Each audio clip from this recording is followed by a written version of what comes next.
এখানে আগুনের হিটে দাঁড়ানো যাচ্ছে না। আরে দুদিন আগে খালি কল রিসোর্টটা আমার মনটা না। এই তো কিছুদিন আগে সাজেক গিয়েছিলাম এই রাস্তাতে, আর আজ সাজেকের এই কি অবস্থা।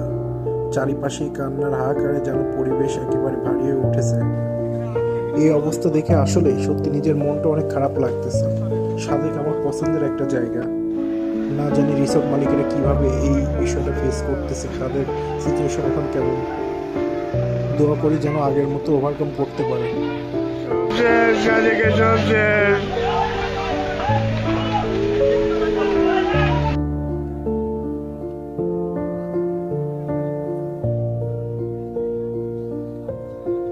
বেড়েই চলেছে, কোনোভাবেই তাদের ঠেকানো যাচ্ছে না।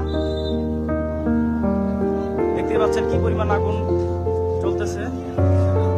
এখানে ইসিবির পানির রিজার্ভ ট্যাঙ্কিং নিয়ে আসছে, এরা কাজ করতেছে। সাজেকের স্থানীয় গাড়ি দিয়ে সাহায্য করা হচ্ছে, বাট আগুনের তীব্রতা বেড়েই চলেছে, কোনোভাবেই কমতেছে না আগুনের তীব্রতা।